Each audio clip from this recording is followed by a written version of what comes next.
and lock the door. Haley, let's go. We're going to head over to the pond. The quest for inspiration involves taking the road less traveled.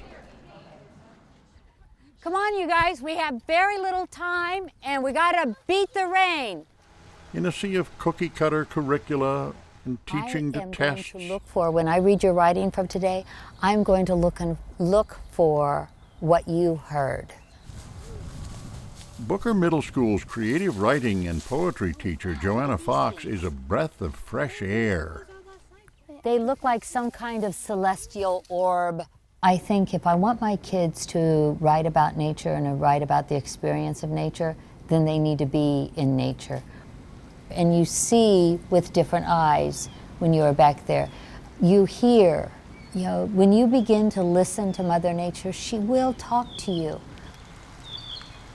I love this line here, startling shades of vermilion, their banner. Where did you come up with that? Her devotion runs deep, overflowing to her students who have become prolific writers. You really connect well with nature. You feel it. You feel it. I like that. Joanna's proteges shine at county and state poetry contests. Some have been honored by the Library of Congress, including 8th grader Mallory Latsko, who's also been chosen to read her poetry at Carnegie Hall.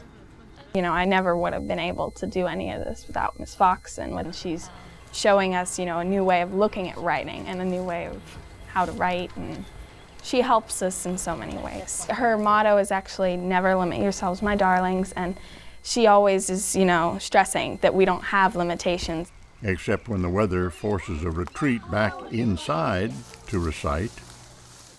Spring's tempestuous gray gaze is framed by her tangle of mossy angel hair, dripping from her rough brown shoulders. The soft lullaby of the rain, the gentle whispers of the breeze, the dulcet echoes of the mockingbirds. The first rain beats on the wilting leaves, and the flowers turn away, but their bitterness seems kind. Letting us taste the weather of today and see it swipe my words off my page, taking them into the world with the rain droplets. Now I'm thinking lemon meringue. Extraordinary students with an extraordinary teacher. Raspberry. In a most extraordinary setting. They wax poetic from comfortable hand-me-down kitchen tables and chairs while sipping tea under the soft glow of Christmas lights. To be creative, you have to have opportunity around you everywhere, and in every little crevice of this classroom and blatantly on the wall are opportunities for stories. The remaining moments of class are spent searching for wondrous words to describe luscious colors of flowers. Maddie. After the rain. Ooh, after the rain. What is that? When they come to an understanding of the power of words, and they can take words and manifest what's going to happen to them next, it's just amazing. And day after day after day, a different child will read their writing, and I just get covered with goose flesh because their words are so powerful. Softly, dripping into a river of moonlight, the silver sky. And the bond between students and teacher is unequivocally strong. Very nice, yeah. And what's nice is they stay with me for 3 years. So not only do I see a difference from one year to another, but over the 3 years, the growth is just phenomenal. Booker Middle is Sarasota County's visual performing arts school. There's exuberant dance and there are music recitals. Good, yep. When Joanna created the writing program, she devised an ingenious way to showcase the talent, the enormously popular Dragonfly Cafe. Dragonfly Cafe has become a tradition around here, and it is so great to have the high school kids and the college kids come back.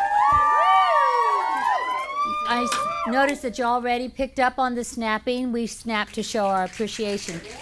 It's Kathleen. Amber eyes reflect the moonlight. My soul is hung far above. An enchanting evening of poetry every few months. Current students, former students, actually anyone with a poem to share is welcome. free of charge, and always a packed house. Mallory? She hears the memorable coo of the mourning dove and sees a blue car driving down the lane and knows that when her time comes, she will be ready. Her students graduate and move on, but are never forgotten. Of all the things I do, it's the relationship that forms between my students and myself. It doesn't end when they walk out the door, and it doesn't end when they leave this campus. Taking with them memories of a favorite teacher who has such a way with words. To get caught in a crevice of time, to be heard by another person in another time. And our first